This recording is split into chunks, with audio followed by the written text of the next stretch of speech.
एक परिवार नया बंगला खरीदकर उसमें बसता है, लेकिन जल्दी ही उन्हें पता चलता है कि घर अब भी एक सन की फैमिली मैन की आत्मा के क्रूर नियमों से संचालित होता है। जब पत्नी और बेटी उसकी मनाही तोड़ती हैं, तो बंगला अपने पुराने मालिक के उसी बीमार अनुशासन के तहत पूरे परिवार को निकल जाता है, जैसे कोई पुरानी आदत जो हर शाम वापस लौट आती हो। बंगलों की पंक्तियों के बीच खड़ा वो एक बंगला कई साल चुपचाप खड़ा रहा था। उसके बाहर लगा अकेला पुराना बल्ब जैसे अपनी हालत छुपा रहा था। उसके कांच पर जमा धूल भीतर पल रहे किसी बीते समय की गवाही दे रही थी। कुछ देर बाद एक कार वहां आकर रुक गई और उस कार से आर्यन, शिल्पा और उनकी 20 वर्षीय बेटी तान्या उतर आए। हवा में कोई हलचल नहीं थी, पर माहौल ऐसा था जैसे इस घर ने अपने भीतर कुछ दबा कर रखा हो, सालों से बिना एक शब्द कहे। शिल्पा की निगाह सीधे उस पुराने बल्ब पर टिक गई। उसकी सांसों की रफ्तार तेज हो गई, जैसे उसे कुछ ठीक न लग रहा हो। बड़ी अजीब बात है, बंगला इतना सुंदर है और बाहर ये इतना पुराना बल्ब क्यों लगा है? कहते हैं इस बंगले का मालिक बड़ा ही सख्त स्वभाव का था, बहुत पुराने ख्याल का। कहीं आप उसी की तो बात नहीं कर रहे जिसे लोग यहाँ पर फैमिली मैन के नाम से चढ़ाते थे? बस वही कहानी। शिल्पा का चेहरा उतर गया, उसकी आंखों में हल्की झुंझलाहट उतर आई।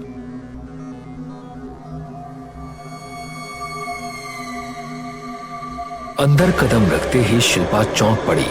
वो घर 5 साल बंद होने के बावजूद ऐसा नहीं लग रहा था जैसे 5 साल से बंद हो।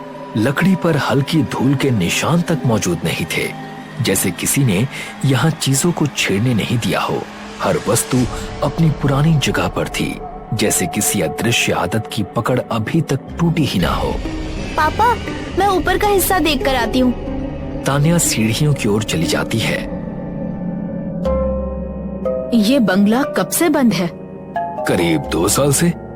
तो फिर देखो, ऐसा लग रहा है जैसे किसी ने रोज साफ सफाई की हो। ये बंद बंगले जैसा बिल्कुल नहीं है। हाँ, ये बात तो मैंने भी नोटिस की है। कुछ क्षणों के बाद शिल्पा का धैर्य जैसे टूट गया। मैंने मना किया था ये बंगला मत खरीदना। ट्राई टू अंडरस्टैंड शिल्पा, तुम जानती हो कि मेरा बिजनेस में नुकसान कितना हुआ है। मुझे 10 करोड़ वाला हमारा पुराना बंगला बेचना पड़ा। ये घर बहुत कम कीमत में मिल रहा था। और तुम फैमिली मैन की कहानी भूल गए? कम ऑन शिल्पा, वो आदमी अकड़ू था। उसकी पुरानी घटिया सोच की वजह से उसकी पत्नी और बेटी उसे छोड़कर चली गई और इसी सदमे में उसने जान दे दी। कभी ये बंगला गौरव देशमुख नाम के आदमी का घर था, एक ऐसा व्यक्ति जिसकी आदतें समय के साथ कभी बदल ही नहीं पाई। वो अपनी पत्नी और बेटी से बहुत प्यार करता था, लेकिन वो प्यार समय के साथ किसी बंधन की तरह भारी होने लगा। गौरव का अपना संसार बहुत सख्त था। उसकी जवान होती बेटी कॉलेज जाती थी, पर वो भी अकेली नहीं। हर रोज वो उसे कॉलेज छोड़ने जाता और लेने भी पहुंच जाता। ये सिर्फ चिंता नहीं थी, ये नियंत्रण था। इतना कड़ा कि उसके आसपास कोई भी लड़का दिखाई दे जाए तो गौरव उसकी नीयत पर शक कर लेता था। कई बार बात पुलिस स्टेशन तक भी पहुंची। वो मानता था कि दुनिया खराब है और वही अकेला है जो अपने परिवार को सुरक्षित रख सकता है। ये बर्ताव धीरे धीरे घर के भीतर घुटन में बदल गया। उसकी पत्नी और बेटी दोनों खुद को जैसे किसी अदृश्य कमरे में बंद महसूस करने लगी, जहां खिड़कियां तो थीं पर खुलती नहीं थीं, जहां रोशनी थी पर पहुंचती नहीं थी। एक दिन दोनों ने फैसला किया चुपचाप घर छोड़ देने का, बिना पीछे देखे। गौरव उस दिन लौट कर आया तो घर खाली था। बिस्तर वैसे ही पड़े थे, कपड़े वैसे ही रखे थे, पर आवाजें नहीं थीं। वो अपनी पत्नी का नाम पुकारता रहा, बेटी की किताबें उठाता रहा, पर घर में सिर्फ एक शांत खामोशी थी, जैसे घर खुद कह रहा हो कि वो देर कर चुका है। उसके बाद जैसे वो टूट गया था। उसके मन में जो बचा था वो सिर्फ अंधेरा नहीं था, वो किसी तरह की खामोशी थी जिसमें इंसान खुद से बातें करने लगता है। और आखिरकार एक दिन गौरव देशमुख ने इस बंगले में ही अपनी जान दे दी। लेकिन उसके बाद भी ये घर कभी पूरी तरह खाली नहीं हुआ। ये घर आदतों से भरा था, उसके मालिक की आदतों से। आदतें अक्सर नहीं मरती, वो बस जगह बदल लेती हैं। बंगला भीतर से शांत नहीं था। वो ऐसा लगता था जैसे हर नई आवाज को अपने अंदर दर्ज कर रहा हो। तान्या की हल्की चालें भी यहाँ अजनबी लग रही थी। घर के पुराने नियम उन्हें पसंद नहीं कर रहे थे। तान्या वापस आकर बोली, डैडी, मुझे बंगला तो बहुत ही अच्छा लगा। खाना हम मार्केट से लेकर आए थे, तो खाने की टेंशन खत्म। साफ सफाई तो पहले से ही ठीक है। उस रात सब सो गए, पर शायद वो बंगला जाग रहा था। सुबह की रोशनी घर में घुसी, लेकिन दीवारों पर पड़ी छाया वैसी ही रही, जैसे किसी ने उन्हें रात से हटने नहीं दिया हो। माहौल साफ था, लेकिन भीतर कुछ चिपका हुआ, ठहरा हुआ, बहुत पुराना डर मौजूद था। मैं ऑफिस जा रहा हूँ, शाम को जल्दी आ जाऊंगा। उसके जाते ही घर की खाली जगह में एक सर्द सन्नाटा फैल गया, जैसे कोई चौकन्ना हो गया हो। शिल्पा रसोई में बर्तनों की खनक में खोई हुई थी, पर घर की चुप्पी हर आवाज को हल्का सा दबा रही थी। तभी तान्या आई, बिल्कुल सामान्य, बिल्कुल अनजान। मैं गोवा से जो शॉर्ट ड्रेस लाई थी, उसे ट्राई कर लूं? ट्राई करने की क्या जरूरत है, पहन लो। मैं मार्केट जा रही हूँ, हमारे साथ चलना। तान्या मुस्कुराकर कमरे की ओर चली गई। कमरा शांत था, बहुत शांत। आईने में तान्या की मुस्कान थी, पर उसके पीछे कुछ और था। एक खाली जगह जो अचानक भरी हुई महसूस हुई। एक ठंडा हाथ उसके कंधे पर पड़ा।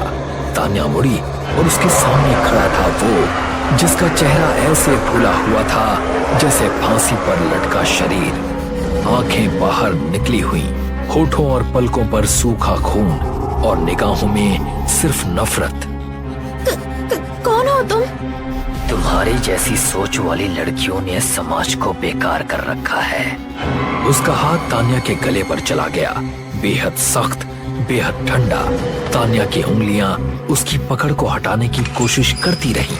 कमरे में सिर्फ एक आवाज उठ रही थी, दम टूटने की।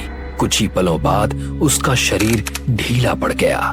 कमरा फिर शांत हो गया, लेकिन इस बार मौत के साथ। शिल्पा ने रसोई से निकलकर आवाज लगाई, तान्या, तैयार नहीं हुई अब तक?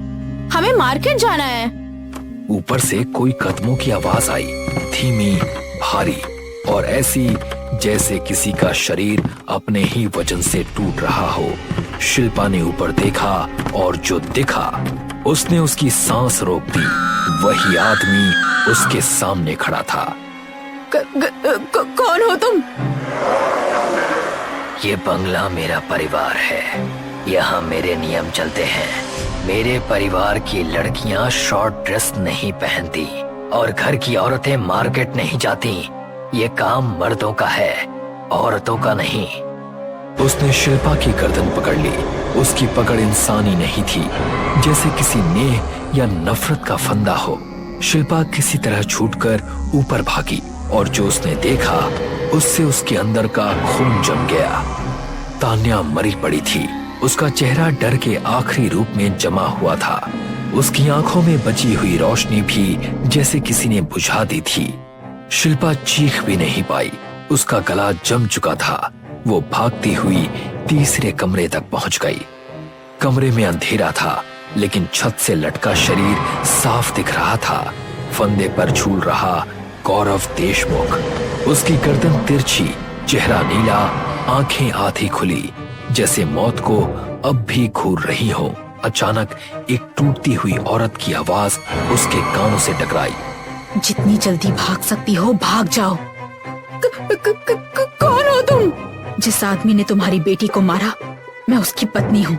सब कहते हैं हम उसे छोड़कर चले गए, पर सच ये है उसने पहले मुझे मारा, फिर मेरी बेटी को, और हमें यहीं गाड़ दिया, और फिर खुद फांसी लगा ली। अब वो हमारी आत्माओं को भी यहाँ से नहीं जाने देता। आवाज खत्म होते ही दरवाजा जोर से खुला, जैसे किसी ने घर की आखिरी चेतावनी दे दी हो। गौरव देशमुख, मतलब फैमिली मैन, भयानक चेहरे के साथ शिल्पा के सामने खड़ा था और कुछ ही सेकंड में शिल्पा भी उन दीवारों का हिस्सा बन गई जहां पहले से कई चीखें दर्ज थी। शाम को आर्यन घर लौटा। अंदर की हवा में जो गंध थी वो मौत की थी। उसकी पत्नी, उसकी बेटी दोनों खत्म हो चुकी थी। तुम मर्द कहलाने लायक नहीं। एक मर्द अपनी पत्नी और बेटी को इतनी छूट नहीं देता। वो करीब आया, उसका हाथ आर्यन के चेहरे तक पहुंचा और उसी ठंडे नियम के साथ उसने आर्यन की सांसें भी छीन ली।